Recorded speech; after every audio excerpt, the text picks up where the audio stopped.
I'm going to talk about changing the world. I probably should have narrowed my focus, and I did try, but I finally decided that talking about changing the world is the most important thing that we can talk about ever, and probably the only thing we should ever talk about. We should talk with our teachers, talk with our friends, talk with our colleagues, talk with people who are like us, and talk with people who are different from us. I'm going to tell you about 3 experiences from my life today, from the beginning of my career when I was 20 years old, starting out in global health, because that's the time of life that you're at now. I've done many other things in many other places, but the kind of special learning that happens when you're starting out is really important, so I decided to focus there. But some of you may have had the audacity and heart to tell someone older and wiser that you want to change the world. You might have been discouraged by their response. They might have said, "Who do you think you are? What makes you think your ways are best? What makes you think you know? And what right do you have to change other people?" They might have said, "Good intentions aren't enough. A lot of these do-gooders are pretty ineffective, and some of them do harm. There's half-built schools and unfinished clinics. There are latrines with holes large enough that small children can fall inside. People solving problems on the one hand and creating problems on others." So changing the world gets kind of messy. They might also tell you that changing the world is okay, but we have a lot of problems here at home. Why can't you focus on that? Seems kind of easy to see the problems that far away and be drawn to the exotic, instead of looking at the disparities in your own life, in your hometown, maybe even on your street. So it's kind of challenging. They also may tell you that things are more complicated than you realize. That these cultures that you're hoping to change are hundreds of years old. What makes you think your quick fix-it solution would work? Extensive study and assessment is required before any action at all can be taken.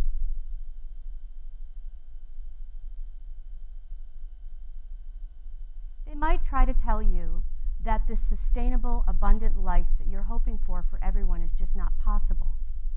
You're being too idealistic, it would take generations, and it's not possible to provide food, water, education, healthcare, and a secure home for everyone.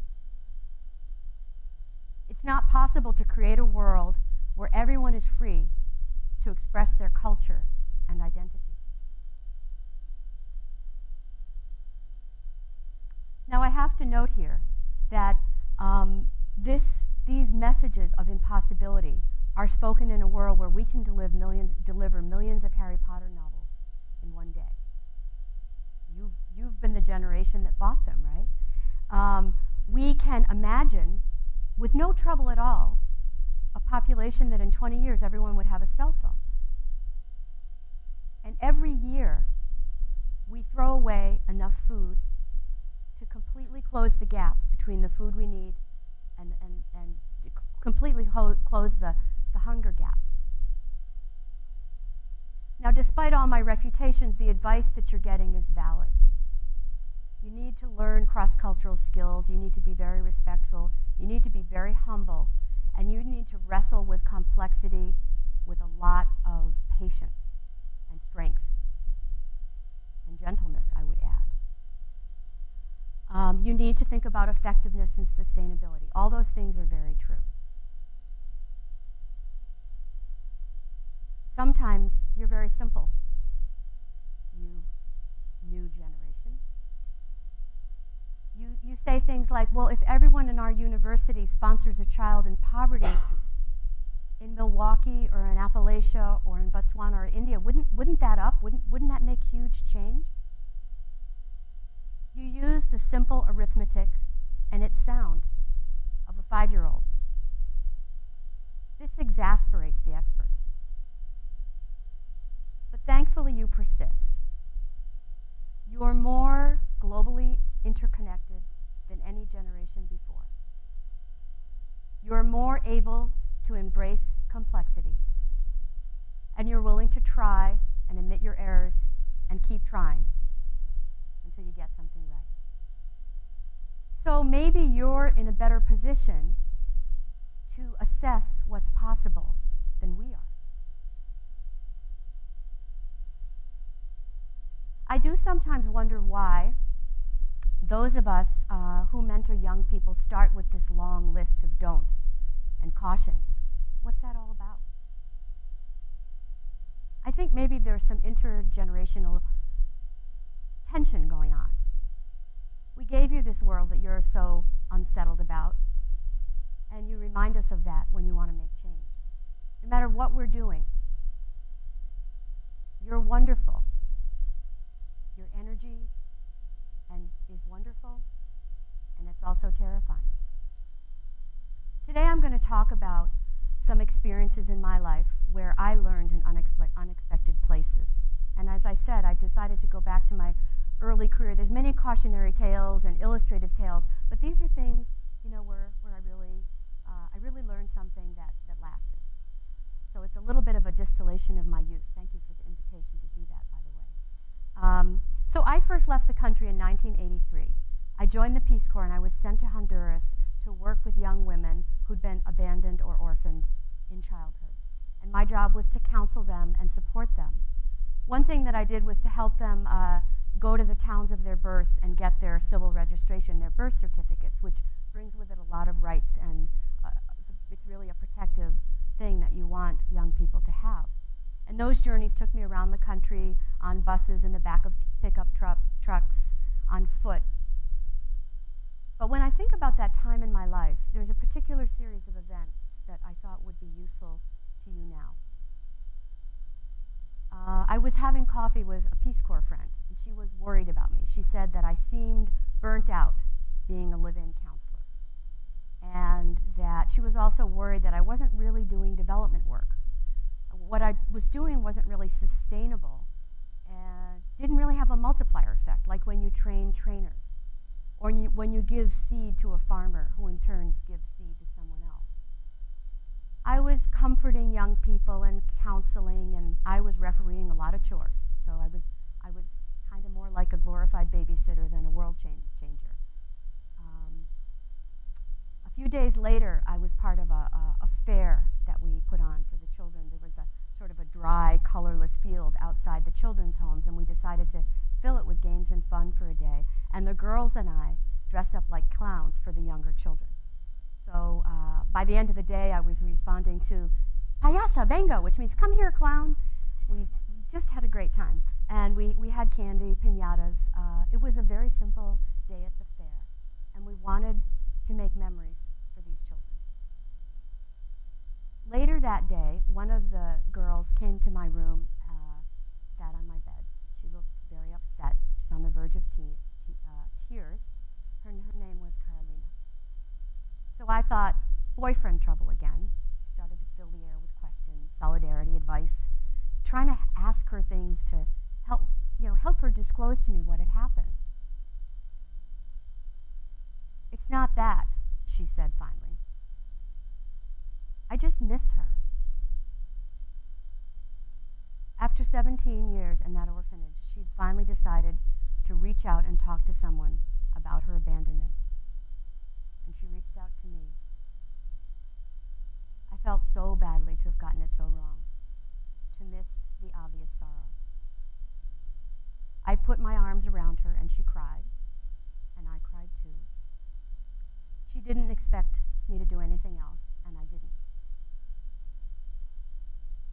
After she left, I thought about that phrase, multiplier effect, again. And I realized just how arrogant and wrong it was. Because that really meant that someone like me spending time to comfort someone like Carolina wasn't worth the effort. That one-to-one return on investment wasn't the math of international development. The fun fair that we'd done didn't add up either. That was a loss leader at best, even though it brought joy to children who'd suffered a great deal. I decided that day that I would let go of doing great things just a little bit. And I would try to be a person who had the heart and time to do small things. Now, Now, that day, I did not do the small thing particularly well. But I could work on that. I could get better. And I hoped that somehow this would lead to change. I wasn't sure how it would work, but I did take comfort in the math. 1 and 1 makes 2, multiplication aside.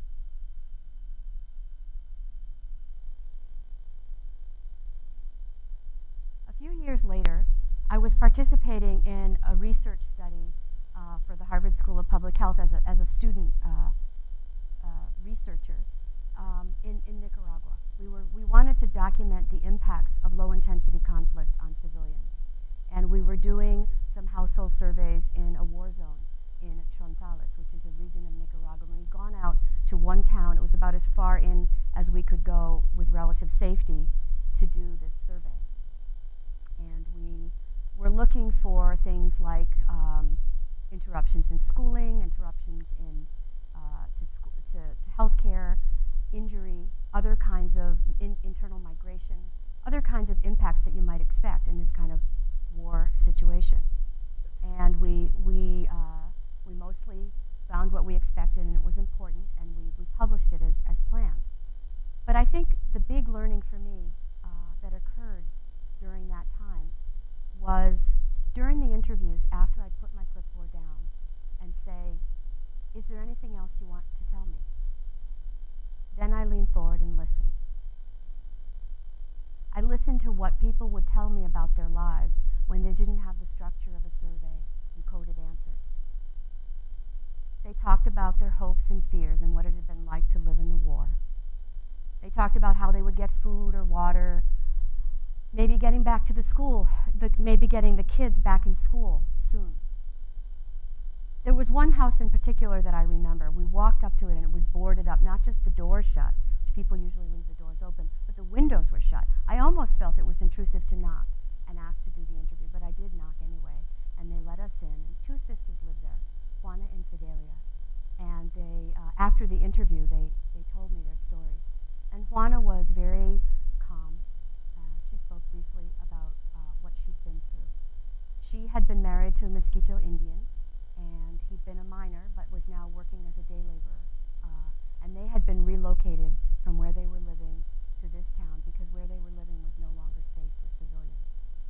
She talked about what it was like to live with constant violence or fear of it. So it wasn't just the gunshots in the morning, but watching over your shoulder while you wash the clothes or cross a field. Fidelia had a thin face and very urgent speech, and every time Juana would pause, Fidelia would start talking, and it got I almost couldn't keep track of which sister was telling me things. But she was a widow with 8 children, and she had lost her husband when he was killed by gunshot at a family party, along with 8 other men and 1 woman from that family. She started to name the widows and count the orphan children. 34 children in all lost their lives in that community, and a whole generation of men were lost as well. Juana and Fidelia were afraid to speak out, but they wanted to tell me their story. They wanted me to know, and they said they wanted me to tell other people. Research is a powerful tool for change. I knew that before I went to Nicaragua. But what I realized from doing that work and from being with Juana and Fidelia and many others was how important story, solidarity, witness, and hope can be if we want to change the world.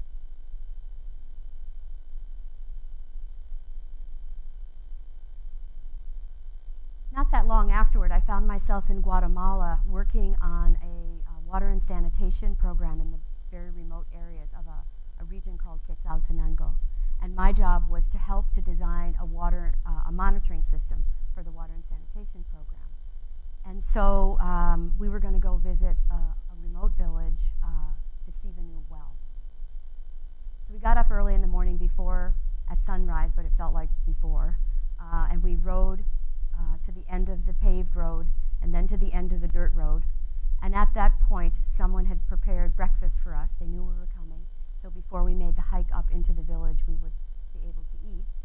And it was a very simple meal of blue corn tortillas and black beans and sour cream, some hot sweet coffee in a tin cup, and we sat in a circle together. It was, I don't know if it was the fresh air or the fact that I was so hungry, or the hospitality or the quality of the food itself, but I still remember this as one of the best meals of my life. Then we hiked up toward the village. It was very beautiful, kind of sparsely populated, beautiful hilly terrain. And we came to a river that had to be crossed, and there was a very narrow walking bridge. It was kind of like the width of a log and a plank that you had to cross. And the rest of the team crossed, and I made the mistake of looking down, and I hesitated, and I just froze. I froze at that side of the river, and I did not feel comfortable crossing the bridge, the little walking plank with no railings. And as this happened, a local woman was coming up the path, and she smiled at me kind of reassuringly, and she didn't speak English or Spanish, and I did not speak Mom, which was her language. As she got closer, I could see that she was about 6 months pregnant. But she crossed over the bridge to offer me her hand and helped me to cross the bridge. And I looked straight ahead and followed her lead, and I did get across. And I don't know what I would have done without her help. When we got to the village, all the villagers were together waiting for us to tell us their story. And we sat in a circle, and they shared their story with us about how they got water to their village. They were really, obviously, this is a big moment in the life of the village, right, when you get water. I had known that CARE was helping to install water in many villages in the region. What I didn't know until I got there was the intensity of effort that the community had made to achieve this. They had carried all the materials up by hand. They had fought for rights to the land, and they had done the work share for people who couldn't do work because they were elderly or whatever other reason. And I think I learned that day that whenever we do effective global health work, we also we think we did something really wonderful, and maybe we did, but the local partners always do so much more than we realize. And we who have this privilege of crossing worlds receive so much help and assistance, and people are accommodating our needs in ways that we don't even see. So it's something to be very, very grateful about when you have the opportunity to do this kind of work. So as I close, I guess I'd just like to say, so you want to change the world? Go for it. You want to be part of that selfless giving, the friendship, the solidarity. I think you should dream about it and talk about it and work together for it. Take action, most importantly, personally, locally, and globally. And sing all the songs while you're young, in every language that you can. Have faith in yourselves. Have faith in your world. Have faith in faith itself if you can. And when you can't, when the faith is hard, do the math.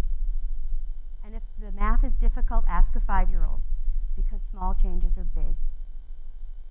And with small changes, you can change the world, and you can let the world change you. Thank you.